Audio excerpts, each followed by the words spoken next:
So Berry is on Top is a wonderful compilation. It's an essential uh, piece that every rock and roll lover should own. If you love rock and roll music, uh, you got to have this collection. For me, and for people, like Keith Richards, and he could listen to this compilation on a loop. And a lot of the time, uh, before we go on stage, he's listening to Chuck or Little Richard or Fats Domino or whatever, but a lot of the time it's Chuck. And that makes total sense because here again, he got a lot of stuff from Chuck. As once again, all of the British invaders got a lot of their stuff from Chuck. I had the great privilege of working with Chuck and Keith on the Hail Hail Rock and Roll film. And because Keith Richards insisted that Johnny Johnson participate in this film, it led to the reunion of Johnny Johnson and Chuck Berry. Johnny Johnson is such an essential part of rock and roll piano playing.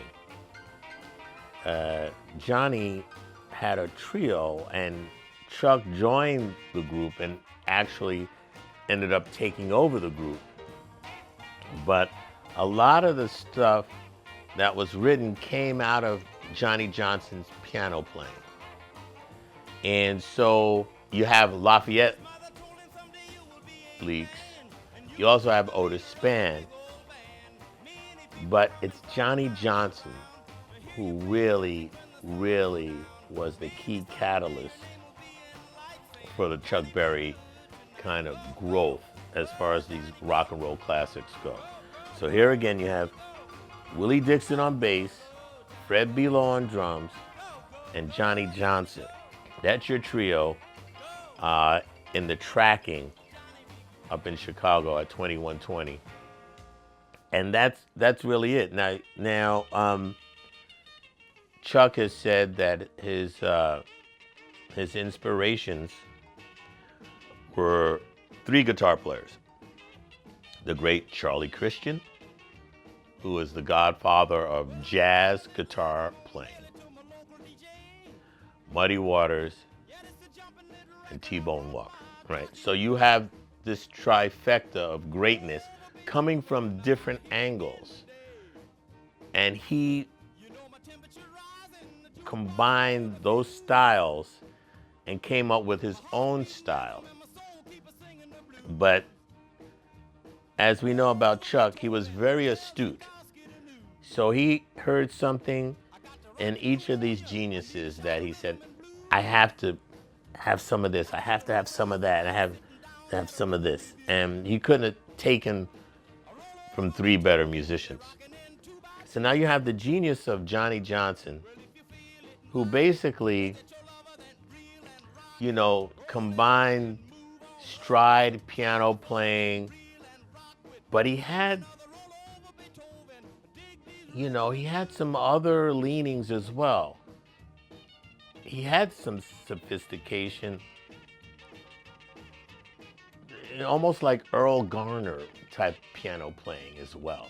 So here again, leaning, some jazz leanings in with the boogie woogie, with the stride, and he came up with his own style. And Johnny B. Good might as well have been, Johnny Johnson. In fact, quite frankly, he should have gotten some co-writes on some of this stuff, but that's a whole nother discussion.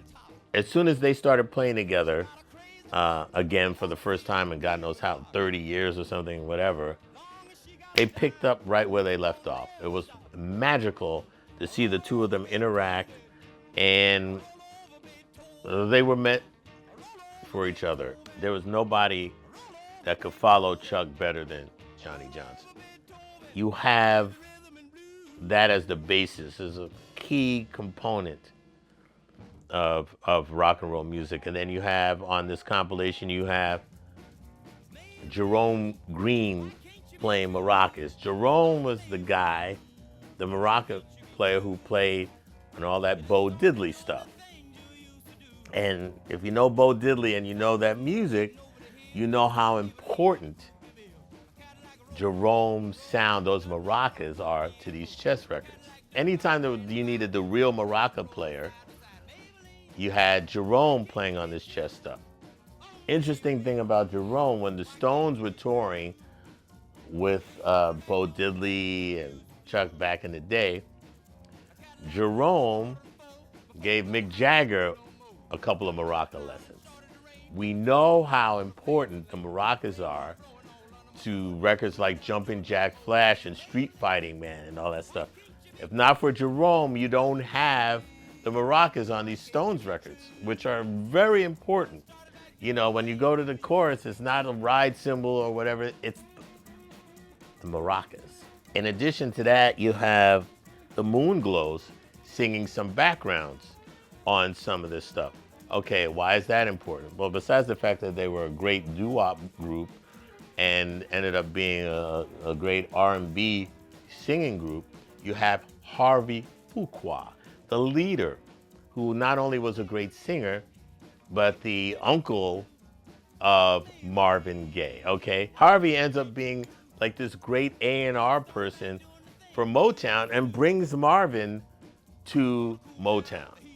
So here again, these connections that lead to great happenings in music, the growth, besides the fact that Chuck Berry was a brilliant, brilliant songwriter.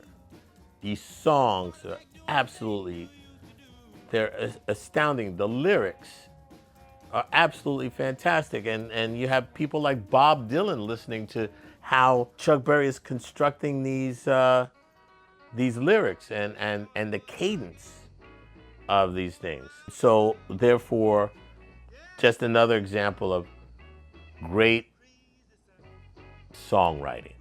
These are great, great songs, and a compilation that you should have if you love rock and roll music.